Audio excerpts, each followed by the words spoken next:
Alright, so I had to do this really quick. Sorry I didn't videotape myself doing it, but it's pretty simple. Can adapt, paintbrush. I like to go with the crosshatch grain on these because it really gets the glue in there, and then you don't have to worry about pieces bubbling up and not sticking together. Alright.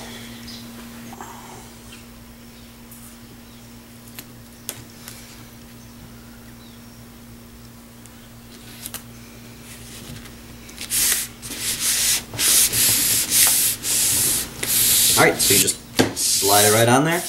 Oh man, that sucks. A little bubble in there, I'll have to fix that. The sanding, grinding. Maybe I'll put a battle scar in there. Alright, I like usually to come down after I put a piece on and press my stuff together again after a good 5-10 minutes. That way you kind of get the little pockets of damp dry out a little bit, and you don't have to worry about air pockets in your work. You can also press your projects, things like that, use heavy objects on top of them. That is recommended. I'm actually going to get 2 planed out boards that are nice and flat and a whole bunch of wood clamps, so I can just clamp swords in between those. But that's going to be a little ways down the line.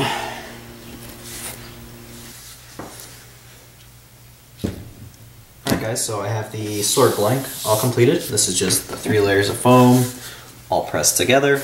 Pretty simple stuff. Alright, so now's the fun part. We're going to shape this so it begins to resemble a sword, and then we're going to be building the sword hilt. Okay, so first off you kind of want to decide, or figure out where the center of your sword is. Mine's about, let's see, that's 2.5, so that's 1 1/4. Okay, so you can see on here I kind of marked out the core.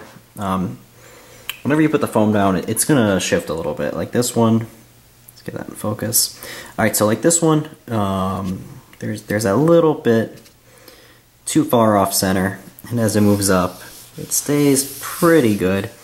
And then the tip here, if I was making a sword for a player, I'd probably have more of a point, but this is going to kind of be an NPC loner weapon, and they're more likely to kind of do silly things like leave a tip down or forget that we're in a no-stab system and poke someone with it, and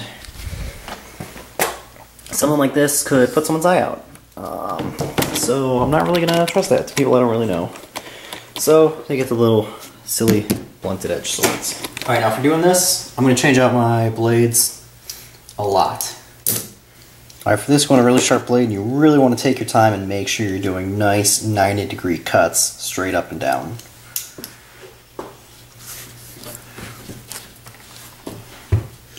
And once again, I'm rotating my body around the piece. It's a longer sword, so I don't really have that many options as far as moving it around. But you want to be doing a cut where you're comfortable, and that's how you're going to get the nice straight cuts. Oh, not like that.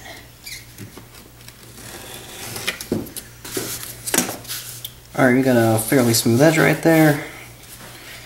This not so much. If you're using purely a knife, you're going to want to give yourself quite a bit of excess. Like up here it's a really nice cut because I had enough where I could kind of sink the knife in, and then the cut started kind of tearing up over here because there wasn't really that much excess. I'm going to handle this with my belt sander. If you don't have a belt sander, you're going to want to add yourself an extra 1/2 inch to your projects, so you just have that extra space where you can cut it right off. And then even if you do mess up the cut majorly, you can still maybe even take a little more off. Alright, so here we have the semi-finished blade.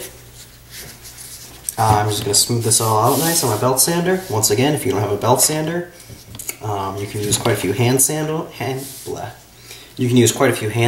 to do this, or even sand it straight up with sandpaper by hand. You can use a Dremel, rotary tool, whatever you have available.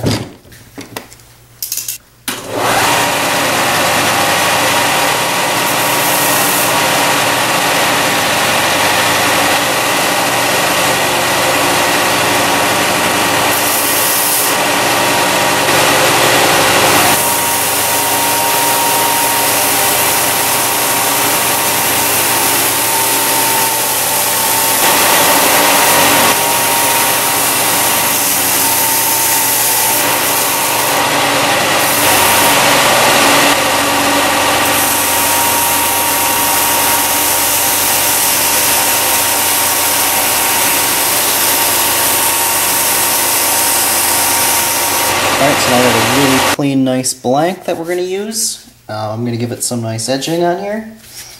And then it should be ready for plasti dipping. Alright, so once again I just drew out where I wanted to make my cuts. And I'm just going to be cutting from this line to, you can't really see it, but I assure you there is a seam in between where the 3 foam stacks meet up, from the bottom of the top layer of foam to this line to give it a nice... Alright, so I just cut out the side of the sword. Took my knife, lined one end up with the line I just drawn, drew the other line up with where the second layer and the first layer of foam met, and just kind of sawed back and forth. You can see there's a little bit of kind of like ridging from where the knife was sawing through the foam. You can smooth that with a Dremel. You can actually use wax paper and an iron. You gotta be careful with that to not melt the foam, but it'll just melt the top layer really well. And just kind of smooth it out if you got those rigid little gaps. But I'm just going to take mine to the belt sander and get it all nice and smooth and shaped. Alright. Alright, so I just took it to the belt sander. I got a nice, pretty smooth little, I don't even know what this is called. Edge to the sword, I guess. I think it's pretty much a LARP sword term, because normal swords have actual edges. There's a few little holes in there. I'm going to have to fill that up with a plasti dip, but that's just because you have the rigid foam. If you don't want to deal with that, go out and buy a roll of expensive foam online, have it shipped to your house, get a big roll. I got a roll this size. I've done quite a few projects with this little guy, and it's not that much more expensive, you just have to have it shipped to your house, so not a terrible thing. I'm just using this for tutorials and making some basic weapons as I kind of learn. So, yeah. Oh, right, anyway.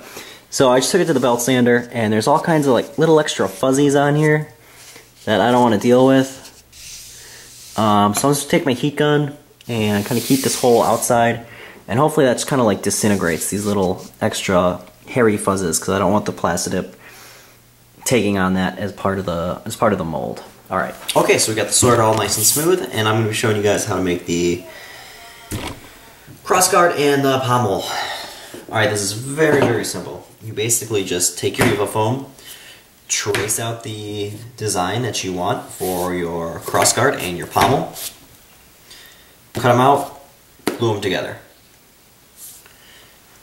Okay, so we have our 2 crossguard pieces and our 2 pommel pieces. You can either glue them together and use a Dremel to make holes that will slide over the core, or you can use Dremel, use a knife, use something to make room for the core and then glue them together. As far as sizing goes, make sure it's safe with your systems, things like that, proper paddling on the pommel. And crossguards, go with whatever is going to give you strength to actually stop a sword blow if it comes down and hits, right here. You don't want pieces breaking off. So this is a little thick. I'm going to be trimming it down slightly and giving it a nice little bit of a curved shape. Okay, so I have the pieces for my crossguard, and how it's going to go is it's going to be the bottom. There's going to be a piece here, piece glued here,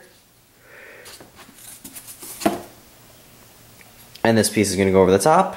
Once that's solid, I'm going to carve it out based on these lines I have drawn on it. It's just going to slide right up over the core.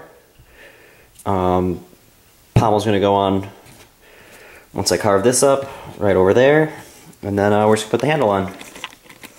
And probably paint and, things like that too, but yeah, whatevers.